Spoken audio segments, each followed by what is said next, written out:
Good evening. On behalf of the Newark Public Library, welcome to tonight's program, The Battle Over Women's Suffrage in Newark. This event is co-sponsored by the Newark History Society, the Newark Public Library, and Rutgers University, Newark. I'm Tom Ankner, the director of the Charles F. Cummings New Jersey Information Center at the Public Library. Before we get started, I just wanted to encourage you all to fill out your census forms. Filling out the census is one small but very important thing everyone can do right now to help our city and our communities. If you haven't done so yet, please go to my2020census.gov and fill out the brief questionnaire. The information you provide affects funding for healthcare, transportation, your local schools, and many other needs.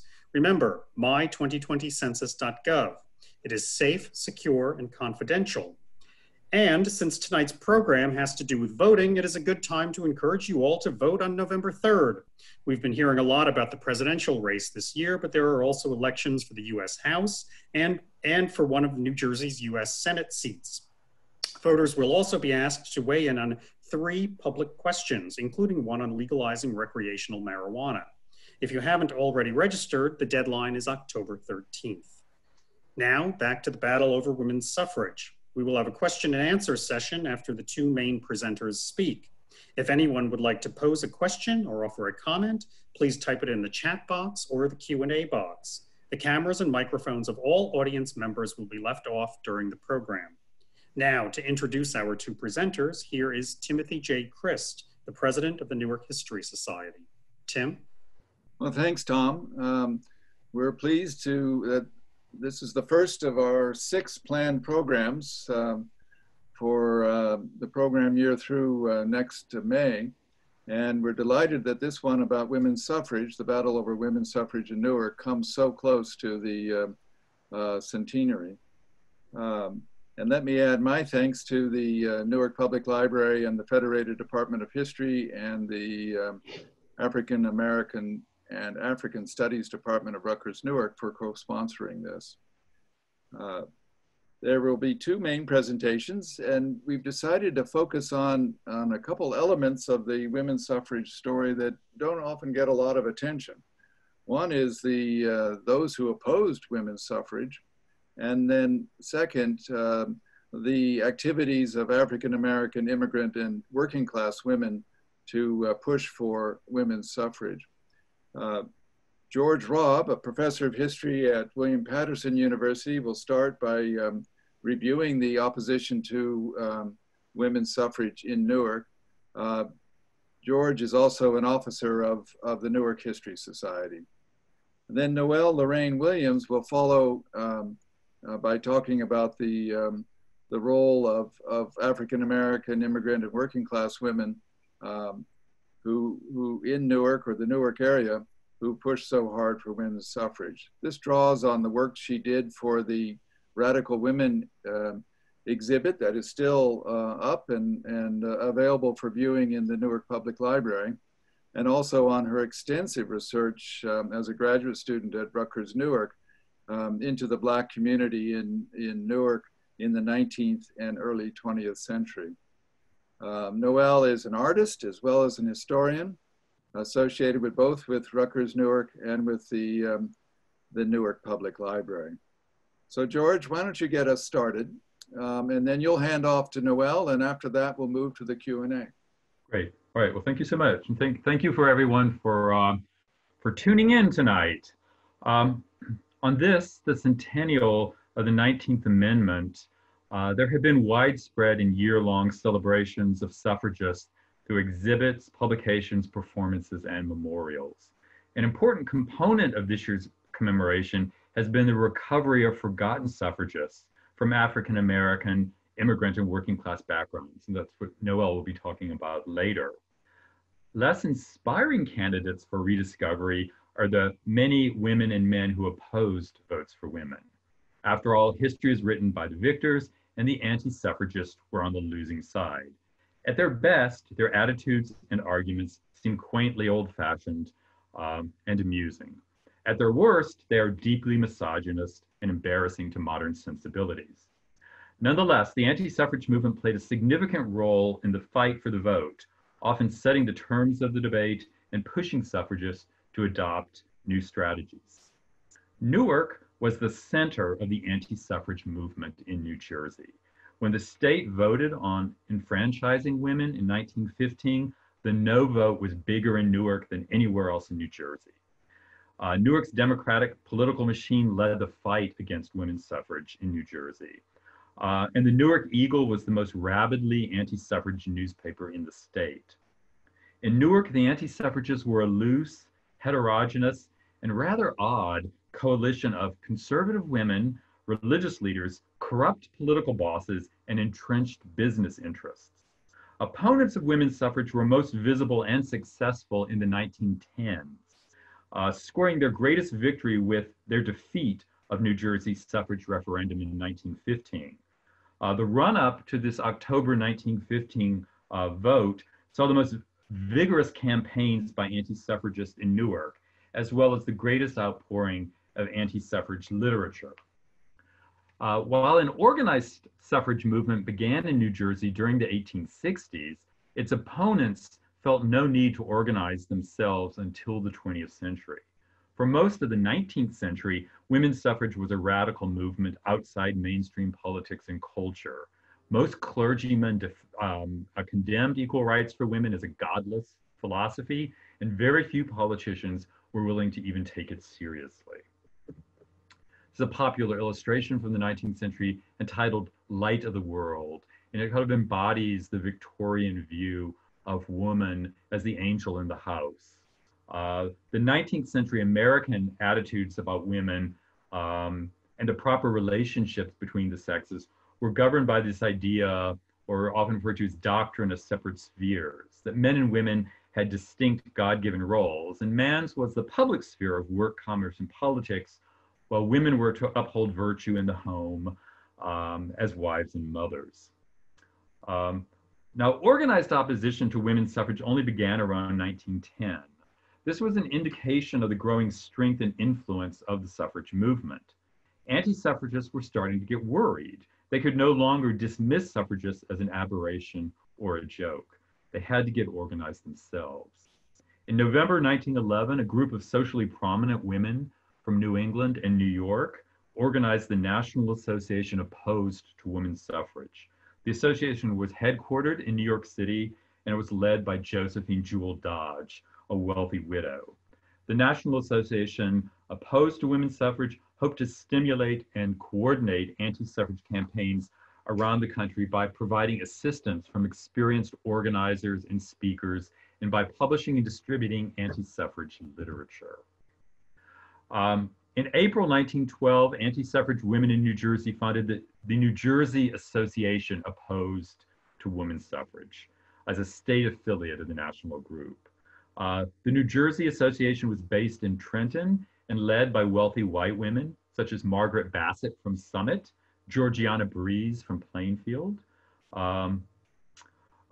Frances Cleveland Preston from Princeton, and Jenny Tuttle Hobart, pictured here, from Paterson. Preston was the widow of President Grover Cleveland, and Hobart was the widow of Vice President Garrett Hobart, who had served under McKinley. By 1913, the New Jersey Association Opposed to Women's Suffrage had 5,000 members. By 1915, it had 11,000 members, with branches in 34 towns around the state. These anti-suffrage women were drawn primarily from white, middle-class communities. Most of them were native-born Protestants. Newark does not appear to have been a stronghold of the New Jersey Association Opposed to Women's Suffrage. The organization was more active in South Jersey and the suburbs. Nonetheless, there was a Newark branch of the Association Opposed to Women's Suffrage with headquarters in the Kinney Building on Broad Street. See pictured here. These are some of the prominent Newark women who are involved in this association opposed to women's suffrage. These women represent some of the most prominent anti-suffrage women in Newark. It's interesting, I was unable to find photos of any of them, and unlike the pro-suffrage women in Newark, you can easily find photographs of. And a lot of this has to do with these women, the anti-suffrage women. They kept a low profile. They didn't participate in parades or rallies. They worked behind the scenes. Most of these women were the wives or daughters of wealthy and prominent Newark men. Helen Darcy was married to a successful businessman. Sadie Foster was the wife of a rabbi. Laura Plume was the daughter of banker Joseph Plume. May Clark's husband owned Clark Thread. Louise Swayze's husband was a justice of the New Jersey Supreme Court. Estelle Frelinghuysen's husband was the president of the Mutual Benefit Insurance Company. And Mary Borcheling was the widow of a lawyer from Newark, and she is listed in the 1915 New Jersey census as capitalist. Helen Darcy was the president of the Newark branch of the Association Opposed to Women's Suffrage. She held a lot of meetings. I wasn't able to find a photo of her, but this is her house on James Street, and she hosted many meetings at her home on James Street. Darcy and other leaders of this organization argue that women's privilege and power came from their domestic roles, and that women could exert greater influence by steering clear of partisan politics. Now, an organized female opposition to women's suffrage was embarrassing to New Jersey suffragists who preferred to cast their opponents as reactionary men. Suffrage women tried to discredit the antis as the tools of the liquor industry, or as privileged women who were out of touch with the needs of ordinary women. The anti-suffrage women in Newark also differentiated themselves from the suffragists by the tactics they employed. While in Newarker Mina Van Winkle, president of the Women's Political Union, reinvigorated the suffrage movement in Newark by promoting street meetings, parades, and door-to-door canvassing, the anti-suffrage women in Newark prohibited outdoor meetings in their bylaws. The antis condemned public demonstrations and marches as unladylike, favoring more staid luncheons and balls in downtown hotels. Anti-suffrage women preferred to delegate men as the public face of their campaigns, while managing activities behind the scenes themselves. The New Jersey Association opposed to women's suffrage hired John A. Matthews of Newark as an anti-suffrage lobbyist and speaker. He was a well-known orator and a former Democratic assemblyman. Matthews energetically lobbied his former colleagues in the State House against giving women the vote. And one of the papers at the time referred to him as the silver-tongued orator of New Jersey. In New Jersey, the anti-suffrage women worked closely with the Men's Anti-Suffrage League of New Jersey, which was founded in 1914 to combat the suffrage referendum that was going to take place in 1915. Many of the members of the Men's Anti-Suffrage League in Newark were married, were husbands of women who were involved in the Anti-Suffrage League. They had their headquarters, the state organization had its headquarters here at the WIS building on Broad Street. The League's president was Colonel William Libby, who was a geography professor at Princeton, an officer of the New Jersey National Guard, and president of the National Rifle Association. In Newark, the most prominent member of the Men's Anti-Suffrage League was Joseph Plume, a wealthy banker and general in the New Jersey State Militia. This is a picture of him. It's a much younger man. By this period, he was quite elderly. Other Newark members of the Anti-Suffrage League included John Matthews, who I mentioned earlier.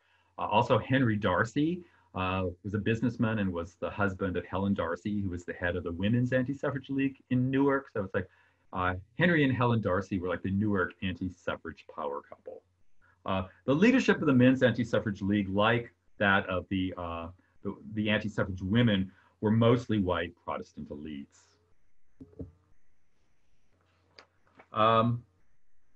Religious opposition to women's suffrage had diminished considerably by the 20th century. Politicians no longer quoted the Bible to suffragists, as they did in the 19th century. Ministers were much less hostile by the 20th century. You'd find very few ministers in the 19th century who were willing to support women's suffrage.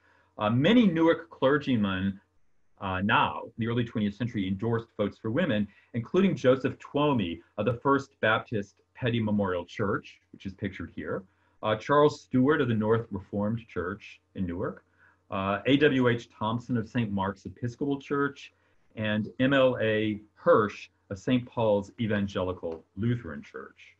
Most religious denominations avoided taking on official positions on women's suffrage as too controversial. The Episcopal Bishop of Newark, Edwin Stephen Lyons, urged his clergy to avoid discussion of the topic as potentially divisive of their congregations. The Roman Catholic Church likewise refrained from officially endorsing or condemning votes for women. Nonetheless, in 1909, Pope Pius X expressed his opposition to women's suffrage during a meeting with Catholic women at the Vatican. A number of Catholic bishops in the United States were also outspoken in their hostility. In 1915, the Men's Anti-Suffrage League of New Jersey flooded the state with a circular entitled Catholics Fight Women's Suffrage, which quoted several Catholic prelates hostile to suffrage and implied that the Catholic Church was officially opposed to the measure. The pamphlet quoted a letter from Bishop McFall of Trenton to Anne McIlvaine of the New Jersey Association opposed to women's suffrage, in which the bishop, quote, approved the measures you have selected for opposing the so-called suffragettes. Similar anti-suffrage sentiments were also quoted from a letter written by John Cardinal Gibbons of Baltimore. It was interesting, neither prelate had authorized the use of their private correspondence in this pamphlet, which was actually the handiwork of James Nugent, the Democratic Party boss of Newark. The pamphlet generated a backlash at a time in which many Americans still feared that Catholics took their marching orders from the Pope. The Newark Sunday Call condemned Nugent and the Men's Anti-Suffrage League for injecting religion into a political debate. The paper further doubted whether, quote, celibate Catholic clergy understood women's suffrage as well as an ordinary businessman.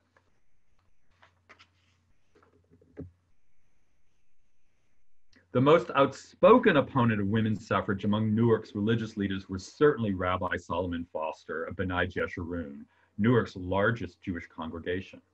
American Judaism was not a unified or homogeneous entity. Some branches were more conservative than others. And in fact, most rabbis in New Jersey, like Julius Silberfeld of B'nai Abraham in Newark, actually supported women's suffrage. Foster was an outlier in his opposition, but he more than made up for this by the vehemence of his opposition. Solomon Foster testified against women's suffrage before the New Jersey State Assembly on January 28, 1914. And during the 1915 referendum campaign, he was a frequent anti-suffrage speaker throughout New Jersey, arguing that politics would distract women from their primary responsibility as wives and mothers. Women needed to do a better job as homemakers, according to the rabbi, before they took on political reform. Indeed, Foster actually blamed many women in New Jersey for a number of social ills caused by their inadequate housekeeping skills. And I won't read this long quote, but as you can see, he's basically saying if women did a better job of making the home a nice place, if they cooked better food, men wouldn't be tempted to go off to saloons. Now, I can only imagine what some of the women in his congregation felt about this. I don't think they were very amused by it, but I don't think he was consulting them on this. While conservative women and clergymen acted as spokespersons for the anti-suffrage cause, much of the money and manpower necessary for mobilizing the masses and getting out the vote from New Jersey came from New Jersey's business corporations and well-oiled political machines. Entrenched politicians feared that women voters would support reform movements to clean up government and end lucrative patronage politics. Business interests feared that women voters would support greater corporate regulation, restricting child labor, mandating better working conditions, and above all, limiting the manufacture and sale of alcoholic beverages.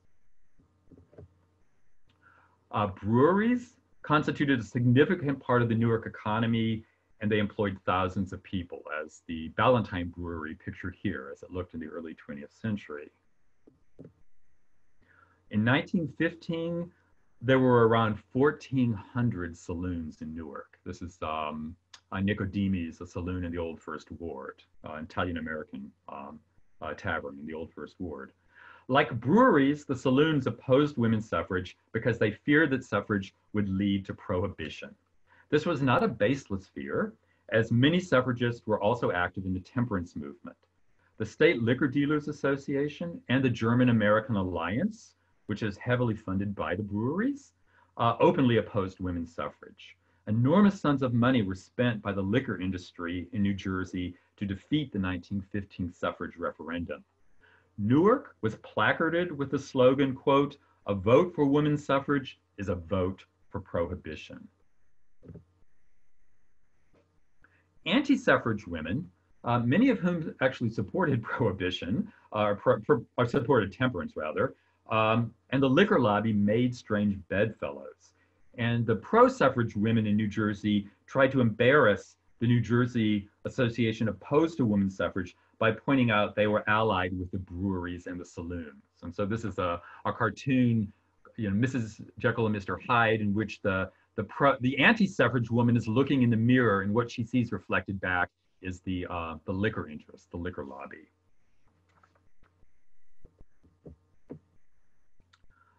Suffragists in New Jersey were further hampered by the fact that both political parties in the state were rather cold to them.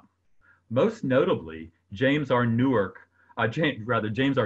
of Newark was the implacable enemy of women's suffrage. Described by historian Sylvia Strauss as, quote, "the political boss incarnate," Nugent was the longtime chairman of the New Jersey State Democratic Committee.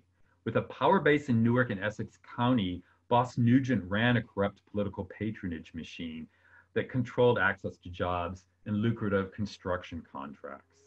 Like other urban political bosses of the day, Nugent expected kickbacks from his clients and traded votes for money. He was an Irish immigrant. He was born in Ireland. He was a graduate of St. Benedict's Academy. He was closely allied with New Jersey's liquor interests, working with them to stave off prohibition and women's suffrage. Nugent loathed suffragists as do-gooders and reformers, intent on closing down the saloons and cleaning up municipal government. In other words, putting him out of business.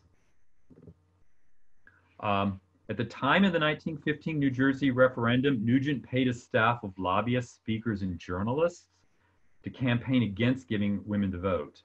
Nugent's publicity agent was Edward J. Handley. This is not a picture of Handley, it's a stand-in, a reporter from the day. But Edward Handley was a well-known Newark journalist, and he planted anti-suffrage stories in local papers. He also maintained a vast army of clerks to address and mail anti-suffrage literature to registered voters around the state. As this illustration from Life magazine indicates, this is from 1915. Between 1890 and 1914, 11 Western states granted women the right to vote. I mean, so, we sometimes forget that when we talk about American women getting to vote in 1920, that's when all women were granted that right. But before then, a number of states had given women that right earlier, mostly states in the West. And so to suffragists, this represented an unstoppable wave that would push voting rights eastward. What they little considered at the time was that most of these Western states were rural, were sparsely populated, had strong populist movements that supported votes for women, and lacked the entrenched business interests and political machines of the more urban industrial states of the Midwest and the Northeast. As suffragists pushed for state ballots in the eastern half of the country, they were in for a rude awakening. Between 1912 and 1916, 21 suffrage referendums were put to the vote, but only 6 passed. The anti-suffragists scored their greatest victory in 1915, when they defeated suffrage ballot measures in New Jersey, New York, Pennsylvania, and Massachusetts. And New Jersey held the vote first, 2 weeks before the other states, so this became the first big battleground. The anti-suffragists pulled out all the stops in New Jersey since the election was being held there 2 weeks earlier than the other eastern states. They felt that a defeat in New Jersey might reverberate elsewhere, just like the pro-suffragists felt like a victory in New Jersey might reverberate elsewhere. In the run-up to October 19th, both the suffragists and the antis sponsored public meetings and rallies, and they flooded the state with partisan literature. The most common anti-suffrage arguments were that suffrage would undermine the family, that it would masculinize women, and that women were fundamentally unsuited for politics. So here's an anti-suffrage rally in Newark at the Kruger Auditorium, of course, the auditorium built by the Kruger beer money. This is an anti-suffrage cartoon from the Newark Sunday Call. It's entitled, "Where is Our Wanderin' Mama Tonight?" which depicted two lonely children sitting at their dining room table while their mother harangued crowds at suffrage rallies. So this is a typical kind of anti-suffrage argument that suffragists were neglecting their families as they gallivanted around to protests and to parades. The prospect of women's suffrage created gender anxiety for some men who felt that their authority and virility were challenged by the suffragists. They also argued that women would become unsexed, losing their femininity if they engaged in typical masculine behavior like voting. In Newark, the political boss James Nugent dismissed the supporters of women's suffrage as, quote, "a procession of long-haired men and short-haired women streaming across the Hudson River into New Jersey," right? Outside agitators. Nugent was confident that these gender deviants from New York City would be rejected by the sober-minded citizens of New Jersey. And this is another, I'll give you a couple examples here of sort of typical anti-suffrage imagery, this idea that a political equality between the sexes would upend the world as people knew it, that these kinds of cartoons imagined that women's suffrage would lead to role reversal, where women wore the pants and lorded it over the men, and this woman's about to take off and enjoy herself. She's all dressed up for a night on the town, while her poor, downtrodden husband is left doing the dishes. Or, of course, this is what happens when women get their rights.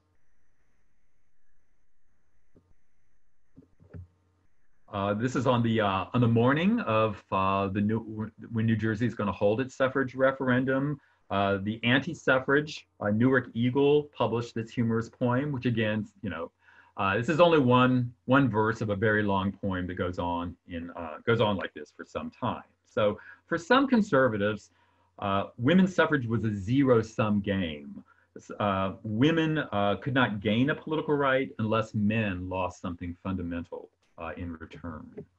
Another sort of argument is that politics was a dirty business, and that women's characters would become soiled if they participated in it. This is one of several poems published by the Newark Evening News the day before the suffrage battle.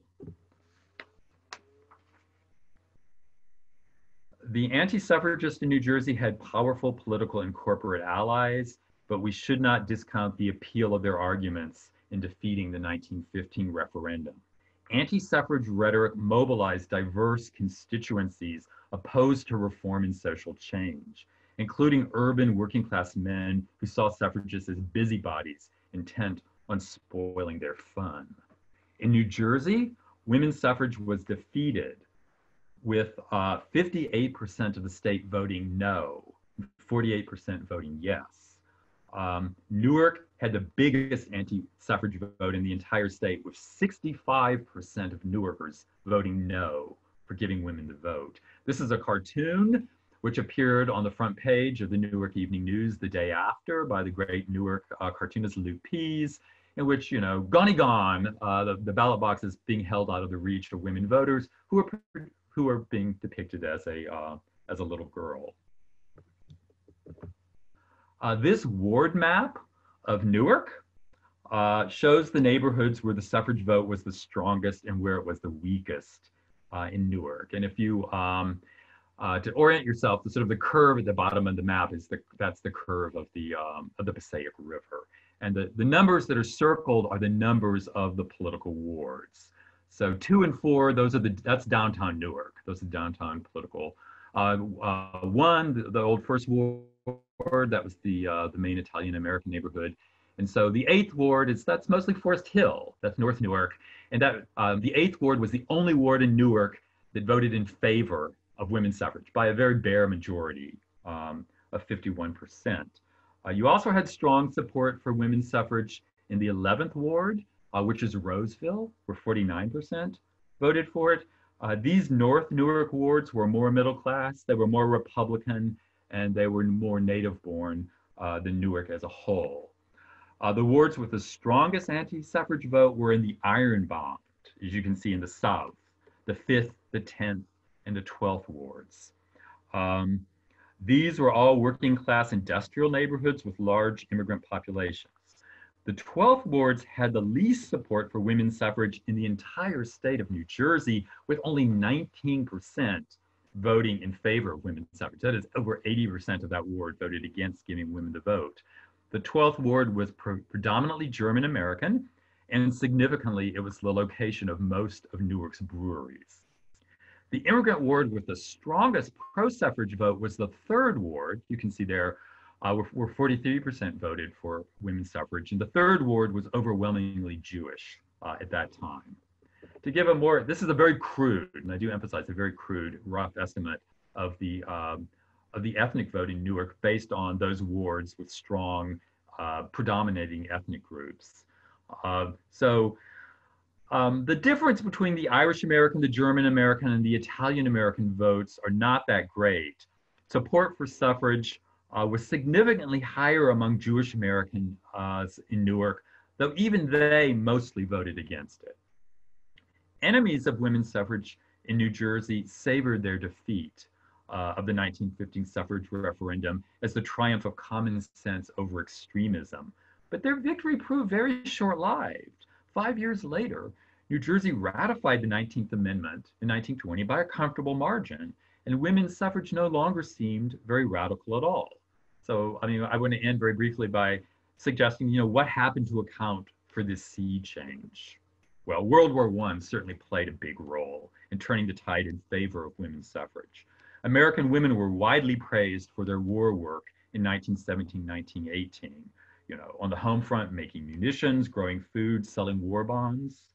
And so women's contributions seem to be just as vital to American victory as men's combat role. Woodrow Wilson, right, New Jersey's Woodrow Wilson, the president, finally came around to endorsing votes for women as a necessary war measure in 1918. In 1918, the president pushed for a constitutional amendment giving women voting rights, and both political parties in 1918 added women's suffrage to their official platforms. Another issue is that the wartime rationing of grain supplies provided a patriotic cover for prohibition, which was passed by Congress in 1918 and was quickly ratified by most of the states, not by New Jersey. So with prohibition already enacted by men, the liquor lobby was pretty broken, and a key source of opposition to women's suffrage in Newark was no longer there. James Nugent, however, remained an implacable foe of women's suffrage to the bitter end, but this actually proved his undoing. Other Democratic politicians in New Jersey now saw suffrage as inevitable, and they hoped to cultivate women voters. In 1920, Frank Hague, a rising political boss in Jersey City, challenged Nugent's leadership of the Democratic Party in New Jersey over the issue of women's suffrage. When Frank Hague secured the necessary votes in the New Jersey Assembly to ratify the 19th Amendment, Nugent's political career was over, to the utter delight of Newark suffragists. All right, in conclusion, the leading opponents of women's suffrage in Newark were a motley crew, including among their ranks a rabbi, Solomon Foster, a corrupt political boss, James Nugent, and a society matron, right? Many society matrons, but society matron like Estelle Frelinghuysen. Under normal circumstances, these people were unlikely to have mixed much, and their motivations for opposing women's suffrage were quite different. They did, however, share a conservative vision of society and gender roles, and for a time were able to maintain an effective political coalition. anti-suffragist defense of the sanctity of the home against the supposedly corrosive effects of modern culture had a wide appeal. Although the antis were on the wrong side of history, their saga dramatizes just how threatening votes for women seemed a century ago. Okay, thank you all very much. I'm going to turn things over to Noelle, and we'll be available for questions at the end. Okay, thank you. Great, thank you, George. I really appreciate that. And for all the folks who don't know, I worked on the exhibition Radical Women with both Dr. George Robb and Beth Sack-Cohen in the New Jersey room at Newark Public Library. Also, special thanks to the New Jersey Historical Commission for sponsoring giving us a grant for the research for this exhibition in order to empower and enliven the discussion for the vote in this election this year, as well as commemorating the amendment when many women received the right to vote. But as you know, we continue to face challenges as a country with regard to who has access and who doesn't. So my talk has,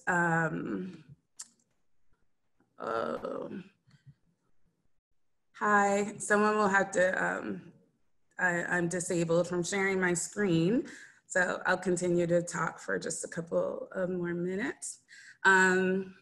So my talk is going to differ a little bit from Dr. Robb's in that I will discuss a little bit more about the planning of the exhibition, as well as the Black women and women of color that we profile in the exhibition.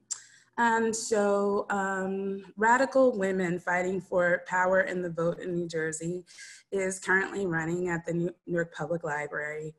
And this is our poster, which is actually from the 50th anniversary of the women's suffrage vote. And it presents a very interesting image of an African-American woman and a white woman from New Jersey. The Black woman obviously dressed in a Black Power outfit, and the white woman dressed in a pilgrimage outfit. And it kind of raises questions about how we connect and who we connect to the suffrage movement in New Jersey. And then I also have an image from the show. One of the things that's essential as we think about voting in New Jersey and access to voting by various women and women of color, Native American women, Latinas, and other folks, is that this struggle has been both a local and a national struggle that has deep implications that pull from ideas about race, gender, sexuality, nationhood, and property ownership. And so at the local level, even before 1867, when we see the New Jersey Women's Suffrage Association, we also see the gathering of women. One of the things that often escapes folks in thinking about women and the vote is that basically in the early 1800s, women were not supposed to speak in public. Women really didn't own the property that they may have possessed from their families unless they were single.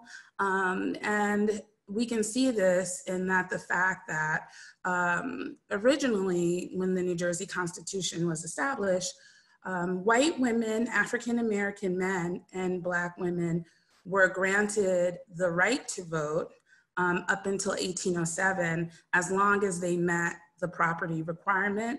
And for women, you had to be single or widowed. And so in 1807, that right was taken away. And so there's actually an exhibition coming up in Philadelphia that examines this. So what we see with African-American and as well as women suffragists is this notion in New Jersey that is very unique to New Jersey, that the woman's right to vote in New Jersey has never legally been canceled. So this is something that Black activists, Black male activists, white women activists are really pushing in the dialogue in the early part of the suffrage movement. And so later on, we see organizations in New Jersey like the Women's Political Union in 1908. And then what we see are the various ways in which, in which these groups, though they may not be connected directly to suffrage, they're all about amplifying the voices of women in New Jersey. So we have Miss Jarena Lee, who, though she leaves New Jersey, she was born here in 1849. She does the first autobiography of an African-American woman in New Jersey. And in the country. We see an image of Lucy Stone wearing pants, which at that time was called bloomerism, which at that time was greatly disdained in our society. One woman, Mrs. Tillotson, wore pants in Newark, and she was detained because people thought that it was illegal. So what we have in the 1800s are women taking a stand for voice in community and also beginning to work together. And so voting comes out of these various movements. And that's key for us to understand now in our contemporary moment, as well as then. And in the bottom, I have an image of the Newark Female Charitable Society, which is one of the second oldest women's organizations in the country that work to again, help poor people in Newark. The building still stands on Halsey Street. And so, what is significant is that these local organizations then help us to feed into these national organizations. So for example, we see in 1890, the National American Women's Suffrage Association, and then we also see Black women in response to the negative perceptions of Black women. There's the formation of the National Association of Colored Women in 1896, which then becomes the National Association of Colored Women's Clubs. We also see this transition from looking at the issue as a state issue to a national issue, which then brings greater implications about race, since even though racism exists in the North, as we'll see during this discussion, white suffragists in the North have to deal with the white Southern racist or white supremacist women in the South who do not want to see Black women with the vote. And then also, as organizing continues, we see debates about whether Black men and Black women should be whether if they're being granted the vote becomes a major division as far as between folks who were traditionally aligned. So over here in the corner, we see in the exhibition, Frederick Douglass and Stanton, who were initially allies, who then become almost adversaries, or we see this again with Douglass and Susan B. Anthony, who have a big split because they're very much against the whole concept of Black men getting the vote before white women, and Black men eventually do. So in this presentation, it's a little tricky because I've identified that there's a crisis, right, for African-American women in New Jersey and throughout the country. And it's a crisis that must be addressed by organizing in various ways and addressing various issues. And so what we see here is actually in the crisis, the NAACP, which was founded in 1909 in response to the Illinois race riot and lynchings of Blacks. They have an image where it shows an African-American woman weary from seeing that another African-American man has been lynched or person. The second crisis, again, is racism in the movement. We see this from the march in 1913 to DC, a white woman telling a Black woman to stay back. This is actually a scene that happened in Maryland during the procession from New York to DC. And so the cartoon, it's from the New York Tribune, it says, "Just like the men."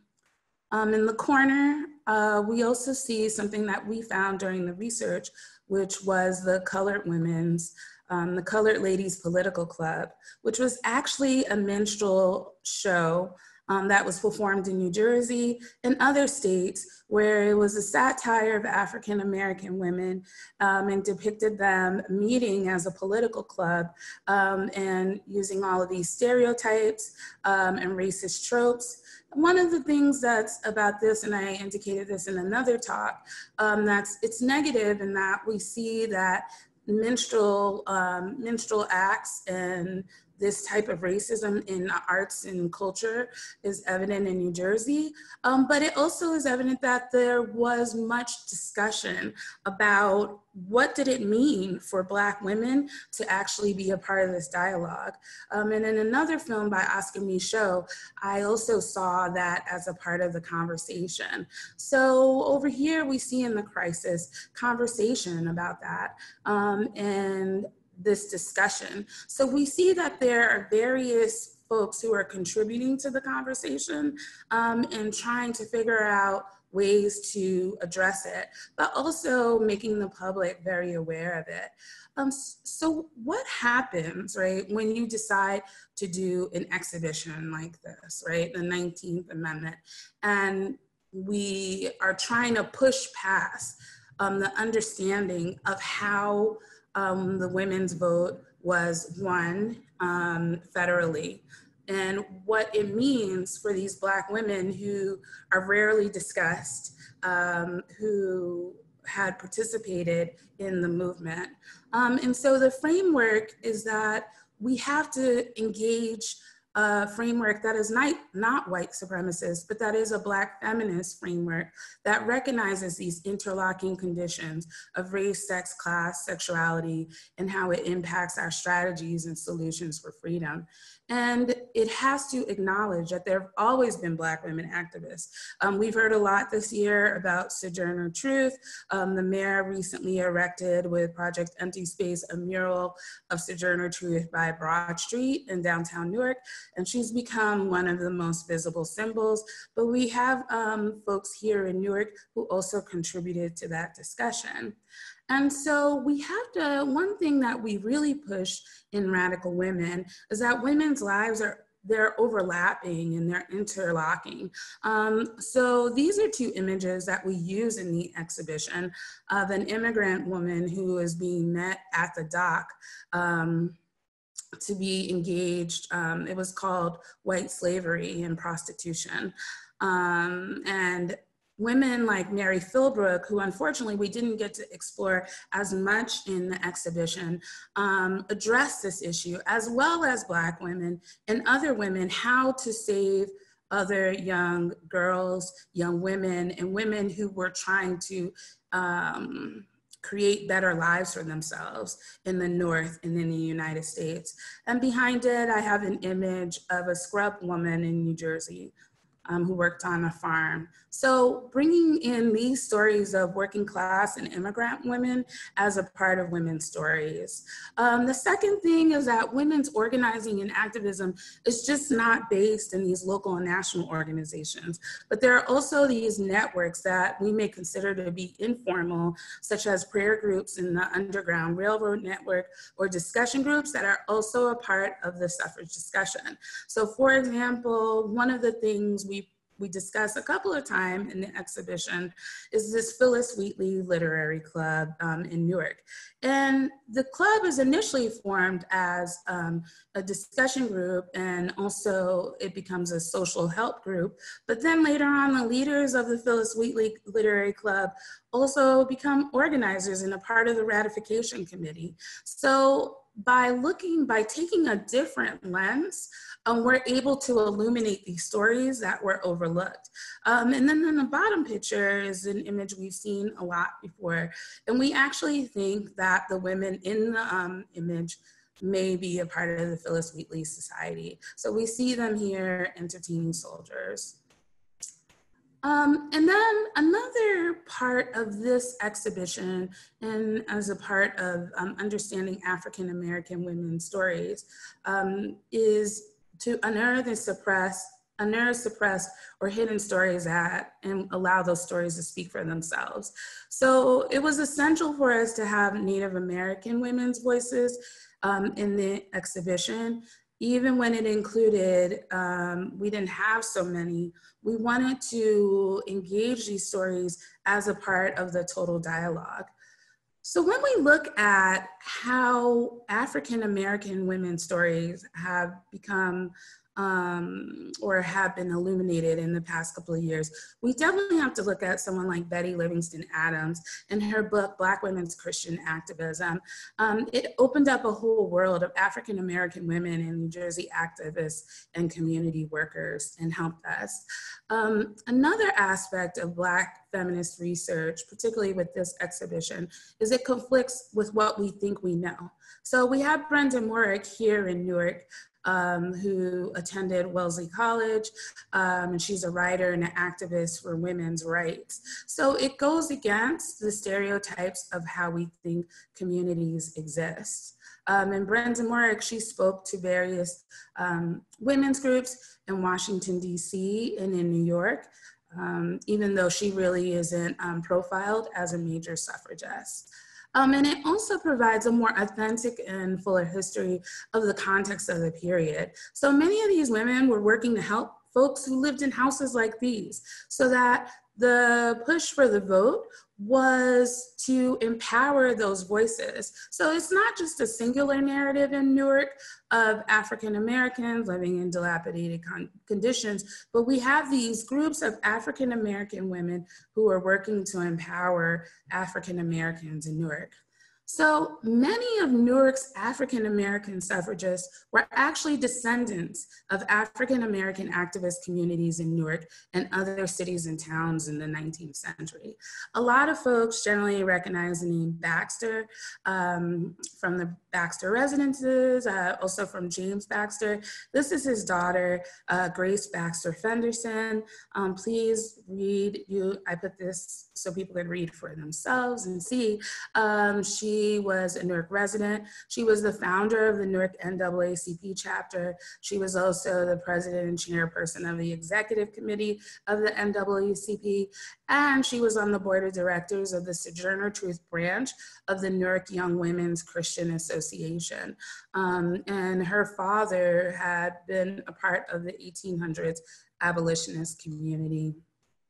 Another woman who we were able to definitely speak more about in public with the exhibition is Blanche Harris.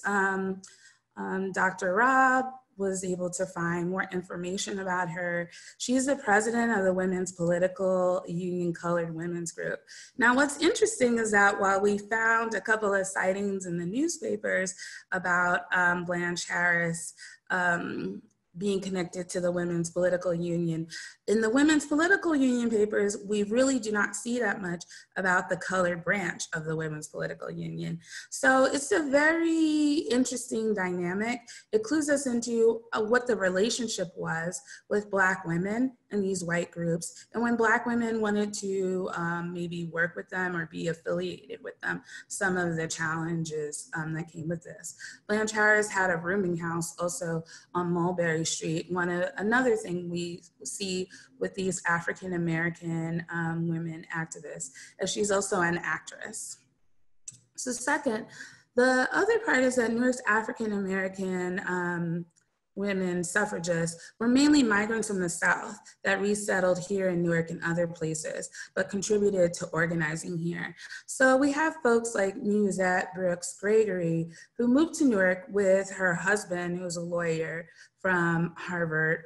And it's extensive, the work that Musette Brooks Gregory did here in New York, as well as in New York. But she exemplifies, again, these women, these African-American women who are working on multiple struggles, multiple issues that are intersecting in their lives. So they're working against lynching. They're working to protect young working class African-American girls. They're working with the NAACP. And later on, she joins the New Jersey Suffrage Ratification Committee. And she is very much a leader here in Newark, New York, and also Washington, DC. And so I also want to include Bertha Washington, who worked on the Young Women's or the Young People's group of the NAACP. And I put, this is an article that I recently wrote on the incredible legacy of Newark's Black women activists.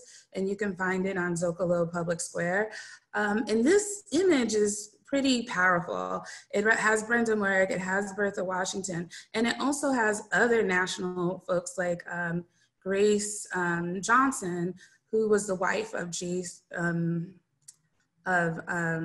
James Weldon Johnson, who wrote Lift Every Voice and Sing. And so it's really interesting when we go through these documents to see the different activists who came to Newark, who worked with folks in Newark, and you see people like Matthew Henson, you see people like Du Bois who are coming to the Urban League meetings, who are meeting with these women. So these women are working locally and they're working with national and international figures to address issues within the Black community, but also larger issues. And then we see folks like Florence Randolph and Violet Johnson who lived in Summit, but they regularly worked with women and men here in Newark to help establish a home for migrant girls. And they also took leadership in the ratification committee. So we see that folks see art and use art as a fundamental way to engage community to begin this political organizing. I discussed the Phyllis Wheatley Literary Club a little earlier. And so they had their mission to promote literature. And these women, Musette Gregory, as we already discussed, and Arminta Douglas, they become the leaders later on. Major leaders like Addie Waits Hunton would come to Newark, and she was a guest of honor. She was also regularly meeting with them. So what we see is that the women would use these organizing opportunities or these literature clubs to explore larger political issues and also to educate the people who were leading in their community. Just as I wind down, we also see here that the New Jersey Federation of Colored Women's Clubs was founded in 1915 by Florence Spearing Randolph. And we see at their first convention that the themes are temperance and women's suffrage. And so as early as 1916, we're seeing the formation of groups with this at the center. Another aspect is this radical motherhood. So this concept that, again, that we spoke about of younger women and protecting younger women as a part of the what we would now call women's rights movement in tandem with getting the vote.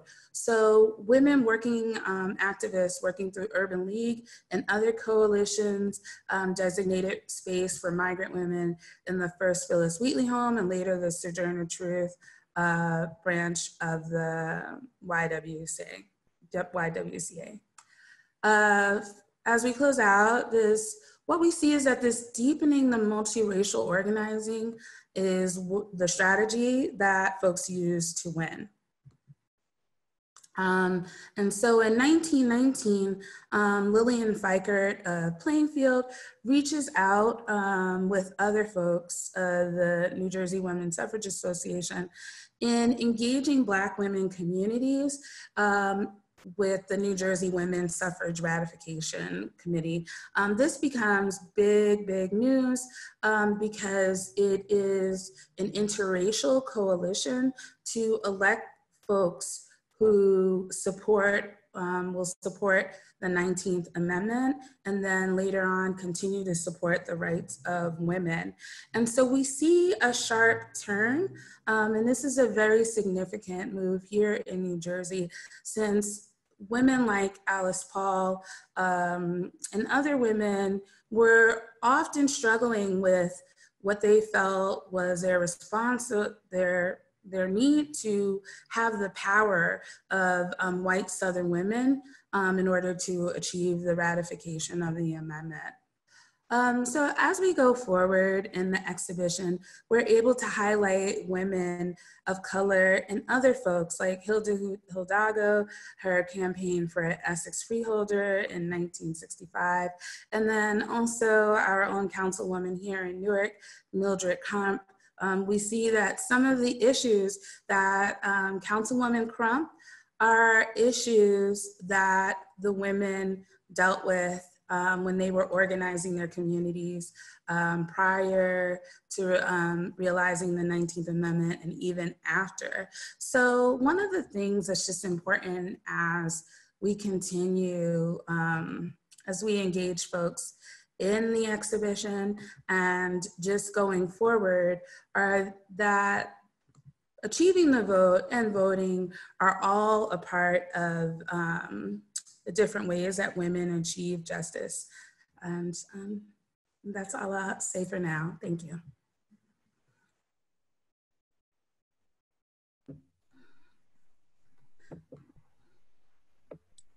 So thank you very much, Noelle and George. Those were great presentations.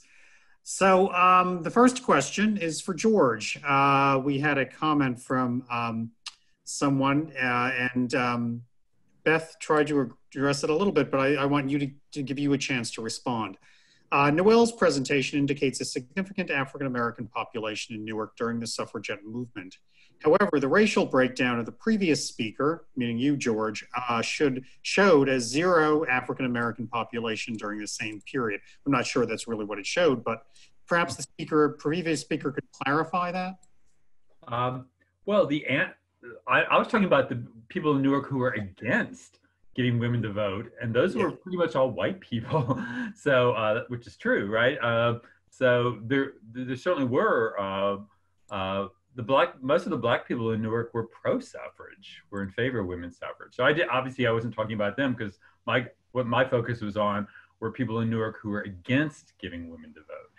I was thinking, George, that he was referring to the slide with the Italians, Germans, Jewish. Oh, right. Well, I wish I would be able to. Yeah. So the problem in 1915 is the African-American population in Newark in 1915 was about 4% of the population. So 96% of people in Newark in 1915 were white. And there weren't enough black people in any given area to know how they voted. So there were some black people in the 3rd Ward, there were some in the 2nd Ward, there were concentration of black people in the Ironbound, but there's no one political ward that was predominantly African-American. So unfortunately, I couldn't gauge what the African-American vote was.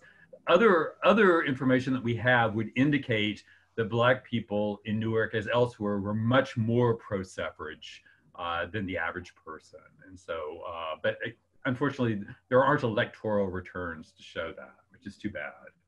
Okay.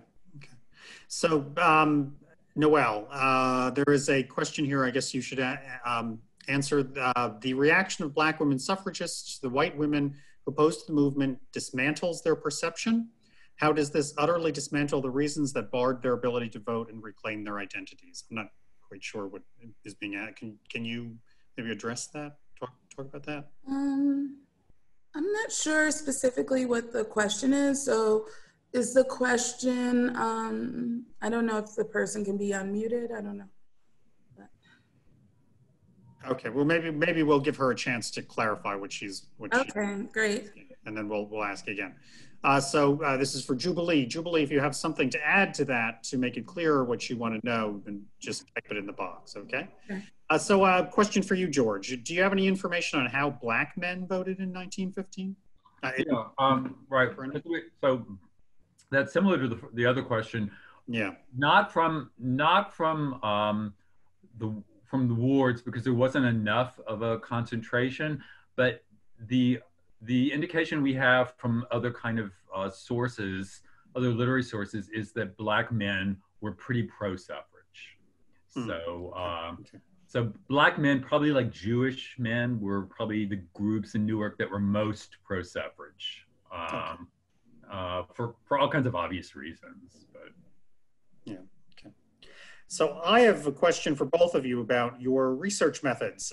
Noelle, you first. I know you did a lot of research for this exhibit, and you uncovered some kind of interesting things that not a lot of people knew about. What were some of the places you looked, some of the sources you used? Talk about that a little. Talk a little bit about the research that went into the exhibit. Yeah, thank you for that.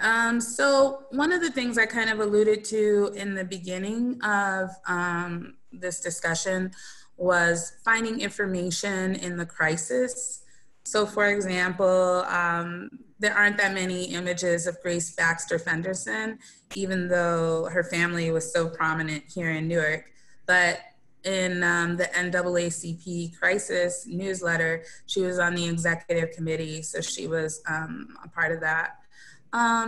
We did a lot of reading and rereading, and yes, like going into, in another panel, I discussed how, like, say, to find out about immigrant women and organizers, we had to look through organizers' newspapers, and, you know, the usual research tactics of going through the footnotes, looking at things that might have been hinted at, and then exploring them further. But I definitely had to give a really big shout out to Betty Livingston Adams, because without her work, really giving that secure foundation to begin to ask more questions in a different way, it would have been hard to identify folks. And of course, Dr. Robb and Beth did a great job in securing some folks like Beth did great research. Yeah, we really need to give Beth some credit for this. Yeah, I know. Yeah. But yeah, Beth did a lot of great research. Okay. Yeah. Great. She's a librarian. She knows how to do that. Yeah. Mm-hmm. Okay, so 1919 was momentous in other ways too. What was the role of the pandemic, the Spanish flu pandemic, in changing New Jersey from being anti-suffrage to pro-suffrage? The war was not the only thing that intervened. Can one of you address that? It's a good question. Maybe not. No, okay, that's a good question. But I have no idea. Banner Flaherty, yes. Yeah, I'm sorry. Yeah. I don't know. Do you have any clue, Noelle, about that? Yeah. No, I'm sorry. I don't have any clue. Yeah. All right. You'll have to speak to that at a future meeting, Dan. Yeah. Mm-hmm. Another program. Yeah. Yeah, there we go. Yeah. Yeah. What was the relationship between New Jersey white and black suffragists in the march from New York and Newark to Washington, D.C.? Some of the state delegations excluded black women, didn't they? Yeah. Yeah. Why don't you talk about that, Noelle? Yeah, I'll speak on it a little. Actually, now it's interesting because, and George can correct me if I'm wrong, that as far as the march to DC, it was comprised of various people. So it was not just folks from New Jersey. I forget even the number that are from New Jersey. I think it might be 4, because I feel like it's like 4 from New Jersey, maybe 3 from New York. So it's a small group. They envision themselves as pilgrims. And so when the African-American women first make that point of connection, I believe in Maryland or South Jersey, those are actually in a different state. So that action did not occur in New Jersey. And the the most we hear about African American women trying to be a part of the 1913 march is the stories of the Deltas, and the Deltas deciding to participate in the march, even though they were asked to march in a segregated section. And of course, of Ida B. Wells, who was asked to march apart from the Illinois delegation that she came from. And she, you know, stayed kind of like on the sidelines. And then when her like I forgot what they're called, cotillion, or when the group got closer to her, she stepped out and joined them in protest. So as far as African American women's participation in that march, there isn't like a strong New Jersey action. It's actually from the women in DC and then Ida B. Wells, but who knows, we might find out something more. Yeah, sure. So why do you think it has taken so long for us to begin hearing these stories about the differences between Black women and white women around the whole issue of women's suffrage? I mean, it really wasn't until very recent years. It's not something the general public has really heard much about. I mean, maybe in academia they've been talking about it for a while, but it hasn't really been something that's gotten talked about much in kind of popular histories. Not until very recently. Right. Why do you think I would say a little bit about that.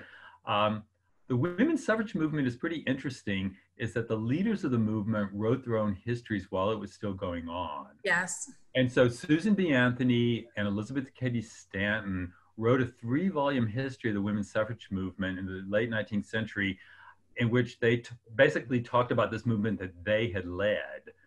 And they really emphasized themselves, and they wrote out people they didn't like. So like Victoria Woodhull, who was a radical, a sex radical, and was embarrassing to them. So they just totally eliminated her from their history. But in 1920, after the 19th Amendment was passed, a 4th follow-up volume to that history of the women's suffrage movement was written. And they asked a prominent suffragist in each of the 50 states or the 48 states to write the history. So for New Jersey, it was Lillian Fikert from Plainfield, who was the head of the main women's suffrage organization in New Jersey, which was a white women's organization. And Lillian Fikert wrote this history. And for example, she completely wrote out Alice Paul, who she didn't like, who was a radical. And so she just like pretended like she didn't exist because she didn't like her. And she didn't talk about Black women either, really. I mean, she mentioned Randolph as like, oh, well, she was on this committee, so they mentioned her in passing. So I don't think Lillian Fikert was a racist. She had invited Florence Randolph to be part of the executive committee. So she was reaching out to African-American women. But it was just like, well, she was sort of talking about the people she knew the most, who were, you know, the women she knew, and she wrote about them, and the other people she just didn't know that much about or didn't think they were as important. So I guess the point I'm trying to make in a long-winded way is that the history of the suffrage movement was written by white middle-class suffragists who mostly talked about themselves. And so historians for a long time just based what they were doing. They went to those sources and they looked at that and kind of accepted that as a story. So it's only more recently, when you have a lot more African-American historians, frankly, who are looking at stuff, who are starting to say, hey, let's maybe tell a different story and look at other sources, that people start to dig up and find out information about a lot of these interesting African-American women who just never made the history until recently. Yeah, and I would just like to also say, I mean, another part of this research is looking at like common facts that really are like lies. So, you know, I mean, even in national publications, people always associate Susan B. Anthony with Seneca Falls, and Susan B. Anthony wasn't even a part of the Seneca Falls. But here in New Jersey, especially with our story about Black and white women and African-American women losing the vote, I mean, we had to go through lots of discussions and look at various essays for something that actually only ends up being 3 sentences in the exhibition. And because usually it's depicted that because of what the women did, they lost the vote, you know, whereas, you know, with other scholars examining it, we see that it was first intentional to write women into the Constitution to get the vote, at first some folks used to always say, oh, that was something that happened by mistake. So first, scholars had to establish that it wasn't something that happened by mistake. And then the fact that it was taken away later, which was seen as something because of frivolous ideas about frivolous women and all these other things, and to see that it was intentional as far as wielding power over who gets to vote in New Jersey and who doesn't. So it's fascinating, and I think that's why I had to include the Black feminist framework in this discussion, is because we have to have a framework that acknowledges that there are certain power analyses and frameworks or ways of looking at things that are in place that are blocking us from the truthful history, right? And the truthful history is Lillian Fikert trying like multiple times to get the African-American women to work with her in the ratification committee, and them really having to come together and think about that and reflect on working with these women who, you know, were trying to like work with white Southern women who did not believe lynching needed to be addressed or that Black women could vote, you know? And so there are so many different barriers keeping us from the truth on how we built democracy in New Jersey. And yeah, it requires various research strategies. Okay, I mean, this would be to point, I would encourage anyone who hasn't seen Noelle's exhibit, it's going to be up for a few more months, to come to the Newark Public Library and see it, because I think local history is an important way to include more stories about African-American women and immigrant women and working class women, because these national histories of women's suffrage have been around for a long time. It's always like Susan B. Anthony, Elizabeth Cady Stanton, these national leaders, and they'll say, oh yes, in Sojourner Truth, we'll throw in a few Black women, but it's the same old people again and again and again. Whereas if you look at the local level, if you look like at a city like Newark, you start finding all these people who no one's ever heard of, including a lot of Black women who are like down in the trenches doing important work, but who just never made it into the histories because they either were not nationally known or the people who were writing these histories didn't know them or didn't care about them. So that's why an exhibit like Noelle's is really important, because when you start looking at the local level, you can recover a lot of these really interesting and important people. Yeah. And that exhibit will be up until at least the end of the year on the third floor of the library, 5 Washington Street. George and Noelle, thank you very much. Back to you, Tim. Yeah, this has just been a splendid evening, showing the value, as George says, of local history, the opportunity to focus and bring different perspectives and to bring other stories to light. And that really is, it was done splendidly tonight by both you, George, and Noelle. Thank you so much. It's why the Newark History Society was formed some 17 or 18 years ago to give voice to these stories and to keep finding them and telling them. The next meeting of the Newark History Society will be a program jointly sponsored with NJPAC, and we're calling it Monumental Newark. And Guy Sterling will talk about Gutzon Borglum's Seated Lincoln. And Gordon Bond will discuss his Wars of America in Military Park. And we feel that program is quite timely. This has been a period of great discussion about monuments, the role of monuments and how they should be viewed, particularly since the death of George Floyd at the end of May. And what we want to do with this program is to look at these key monuments in Newark, understand better why they were put there in the first place, what the intent was, and how they have been viewed not only at the time, but over the years, and bring that into discussion. That's going to be on November 9th. The information about it is on the Newark History Society website. And those of you who are on the Newark History Society mailing list will certainly be getting more information about that. And Tom, our next meeting with you will be in January, and it'll be about the Morris Canal. So we have a number of good programs coming up over the coming year. And George and Noelle, you have gotten us off to a fantastic start. Thank you so much. Thanks everyone for tuning in. Yeah. Thanks. Thank you and good night. Good night, everyone. Have a good night, everyone.